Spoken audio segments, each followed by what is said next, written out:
Caros alunos dos sextos anos A, B, C, espero que todos vocês estejam bem. Hoje, a videoaula de português começa na página 34 da apostila 2. Importante saber: a palavra nem sempre é um artigo indefinido. Essa palavra também pode ser um numeral, quando servir para indicar quantidade, como vimos na frase 2. Mãos à obra. Releia estes trechos retirados do relato de Ziraldo. Ela era discípula de Helena Antipov, que revolucionou o ensino básico de Minas na década de 40. Na segunda-feira, ela mandou me chamar na secretaria. Você fez primeira comunhão ontem, não fez? Letra A. A que o narrador se refere quando usa a expressão década de 40? Letra B. Transcreva da frase 2 as palavras que indicam ordem. Letra C. Como se classifica o numeral encontrado na frase 2? Número 2. Observe a folha de cheque a seguir, verificando para que servem os numerais e as informações que aparecem nela. Na folha de cheque a seguir, crie nome e endereço para o banco e os números que aparecem no alto do cheque. Mas você tem alguns desafios para cumprir. Letra A. O número do cheque deve corresponder, seguindo a ordem, ao número seguinte daquele apresentado na folha modelo. Letra B. O CPF deve conter a mesma quantidade de números. Letra C. O cheque deve ser preenchido com o dobro do valor indicado na folha modelo. Letra D. A data deve ser o 10º dia do segundo mês do ano 13 do século 21. Letra E. Os números da agência e conta devem ser menores do que os apresentados na folha modelo. Letra F. Não se esqueça de preencher o canhoto. Número 3. Você ainda não pode usar cheques, mas, se tivesse de preencher algumas folhas deles, como escreveria por extenso os próximos valores? Número 4. Leia este trecho de uma notícia. A região sudeste, apesar de ter alguns dos estados mais ricos do país, não apresenta as maiores médias de desempenho escolar, se observadas as redes públicas de São Paulo, Minas Gerais, Rio de Janeiro e Espírito Santo. No caso de leitura, 54,4% dos alunos das escolas estaduais e municipais desses estados aprenderam os conteúdos estipulados.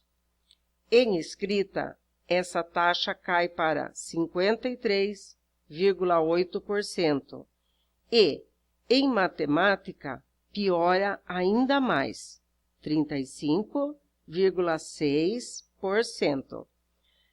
A situação melhora nas redes privadas do Sudeste. No caso de leitura, por exemplo, 85,1% das crianças estão com o aprendizado satisfatório. Letra A. Que informações numéricas aparecem neste trecho? Letra B.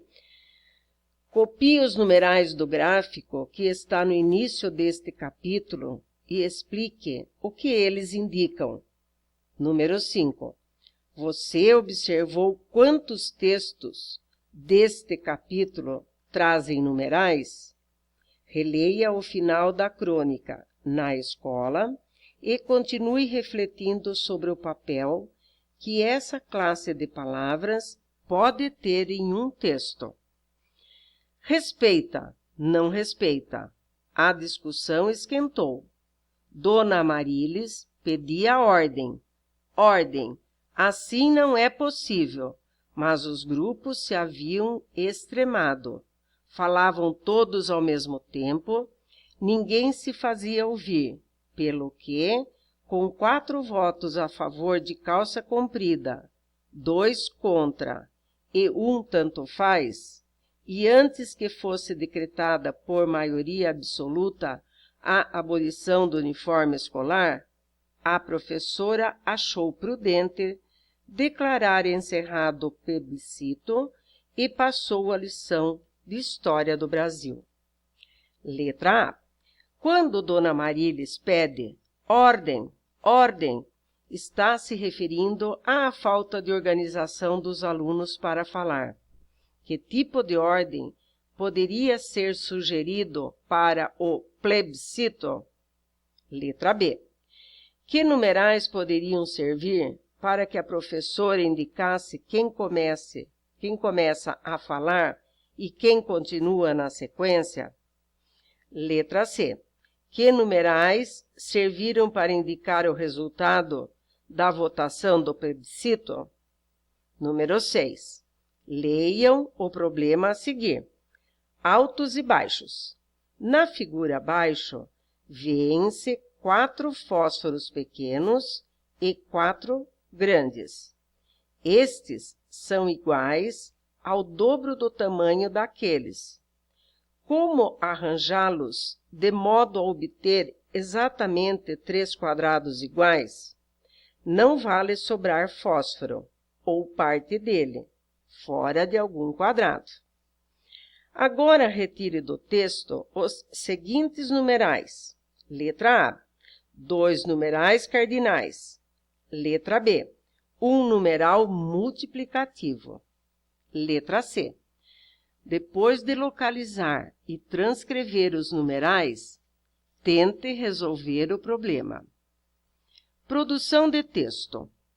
Ziraldo fez um relato sobre seus mestres inesquecíveis. E você, de que professores se lembra até hoje? Qual foi a importância dele na sua vida? Faça você também um relato de memórias.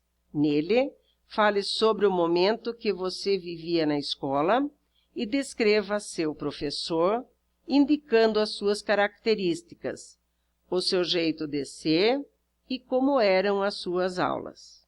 Além de descrevê-lo, procure também relatar uma experiência significativa com esse professor. Tema 2. Em família. Hora da leitura. O próximo texto que você lerá é Uma Charge, do cartunista Ivan Cabral.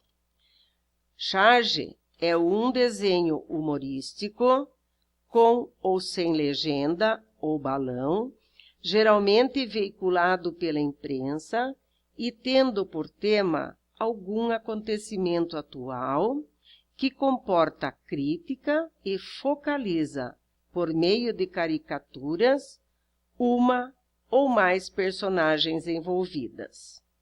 Texto 1. Charge. Explorando o texto. Número 1. Descreva o que você vê na charge, considerando as seguintes questões. Letra A. Quantas pessoas aparecem na imagem? Letra B. O que elas estão fazendo? Letra C. Como estão vestidas? Letra D. Em que lugar se encontram? A número 2 não precisa fazer. Hora da leitura. Na leitura que você fará agora, a personagem principal chama-se Carol. Ela é uma adolescente muito inquieta e esperta. Talvez você goste de conhecê-la e se identifique com o conflito vivido por ela. Texto 2, página de agenda. Número 1. Observe os detalhes da página do texto. Você conhece esse tipo de página? De onde você acha que ela foi retirada? Número 2. Há algum lugar onde você escreve os seus segredos?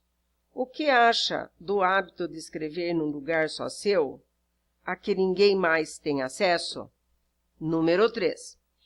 Você já escreveu texto para falar de seus sentimentos? Em caso afirmativo, de que sentimentos costuma falar? Leiam o texto. Explorando o texto. Número 1. Descreva como você imagina Carol fisicamente. Número 2.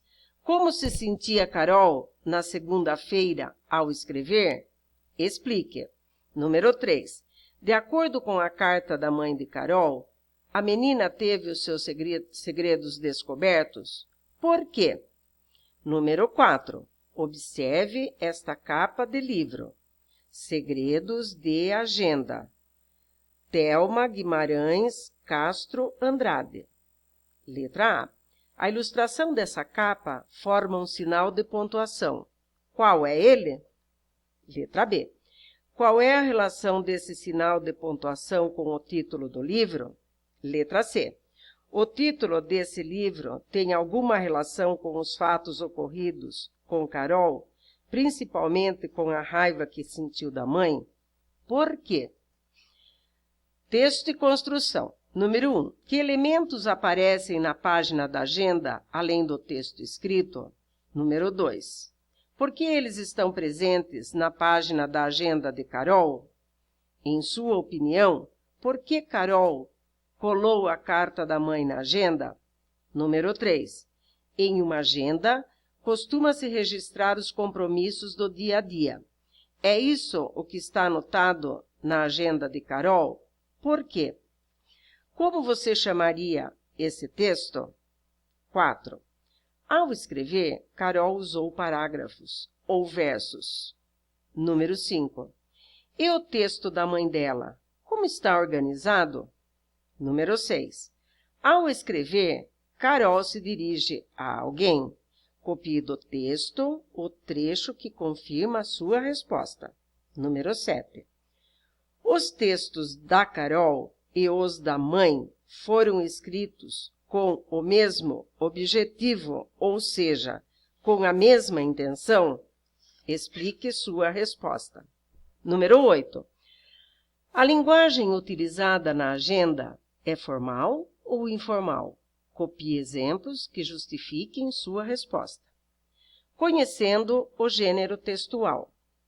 O diário íntimo é um gênero de texto no qual quem escreve conta os acontecimentos do seu dia a dia. Recebe esse nome justamente por isso.